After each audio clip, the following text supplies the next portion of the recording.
Hello everyone, this is Kian from Reaper Rocker and welcome sa Tales from the Underground. On today's episode, kikilalanin natin ang bandang Eksakto, isang alternative rock band sa Manila. So, if you're excited to watch this video, don't forget to subscribe to my channel and follow my social media accounts. Let's go! Eksakto is an alternative rock OPM indie artist. The band composed of Jigs on vocals, rhythm guitarist, Herson on lead guitars, Kiko on bass, and Boards on drums. The band had played in different gigs in Metro Manila, especially under Musika Patiran production. The band shared stage with the big names in the OPM rock, including Maria Cafra, Ginoong Vitalis, Race to Valhalla, and Jalan. So nakilala ko ang bandang Eksakto dahil kay Master Boards. So si Master Boards ay drummer ng bandang to at si Boards ay syempre ay matagal ko ng tropa yan sa Musika Patiran at sa Race to Valhalla. At talagang kinakwento niya sa akin to at sabi daw nga ay hopefully mapanood ko yung kanilang live performance. At nakilala ko yung banda mismo dun sa second anniversary ng Musika Patiran at nag-perform sila dun. So, lubos akong natuwa sa kanilang performance. So, I want to share this video performance nila sa second anniversary ng Musika Patiran and I hope you like it.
Lowang pagkakamaling nagawa sa'yo. Sana'y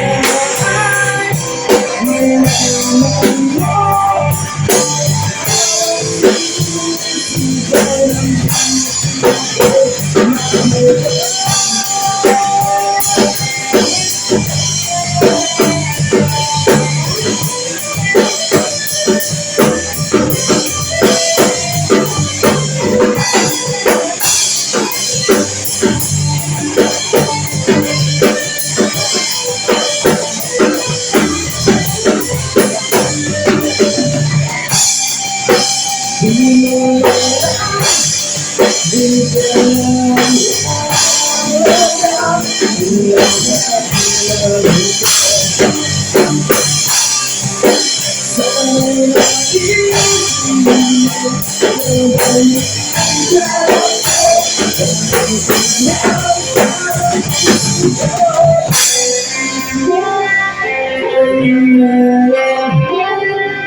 Lowang pagkakamaling nagawa sa'yo. Sana'y malaman mo.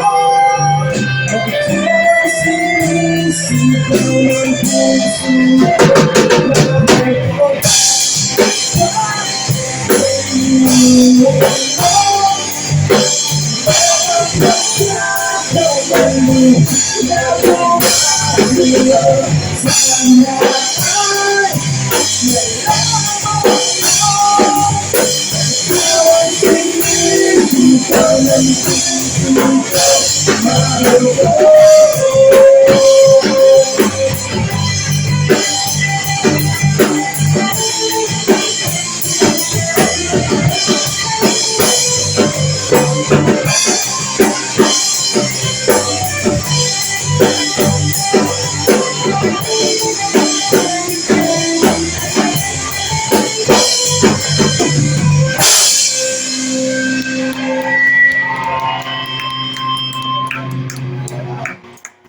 And that was Exacto's live performance sa second anniversary ng Musika Patiran. So, overall, nag-enjoy akong sa kanilang performance at it reminds me no sa mga 2000s na rock music at talagang bumabalik ako doon sa parang pagka high school days ko, pagka naalala ko yung mga tugtugan nila at magaling sila at gusto ko yung mga blending ng voice sila, lalo na dun sa vocalist, no, si Jigs.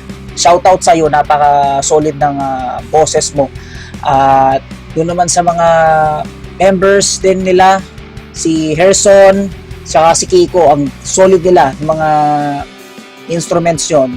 Talagang makikita mo na pinupour out nila yung passion at despite that na matagal din silang hindi nagpakita sa sino, yung pag nagka-comeback talaga sila napaka-solid, yung tugtugan napakagaling. So hopefully no, sana since nakabalik na sila sa scene, tuloy-tuloy na ang kanilang paggawa ng music at hopefully no na maka-release din sila ng sarili nilang kanta sa Spotify at talagang aabangan ko yan. So, sa mga tropa natin dyan ay pakisuportahan ng banda. Ang links is available in the description at abangan nyo rin ang interview ko sa bandang Exacto. Let's check out the mosh spots that we could visit for the following days.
hindi namin inaano yung banda, limbawa, yung dahil nag-champion kami, hindi yun. Nanalo kami, wala kami sa ganun. Kumbaga bonus na lang yung ganun. Pero yung nakita namin na naging matibay kami na samahan nang dahil sa banda. So kung yung iba, sabi nila nasisira sila dahil sa banda, depende rin sa tao. Alright, so that was all for the video for today, and let me know in the comment sections what's your thoughts on Exacto's music. Feel free to comment down below, and if you like this video, don't forget to send a thumbs and consider subscribing. Magkita-kita tayo sa susunod na episode. This is Kian signing off. Rock on Pilipinas!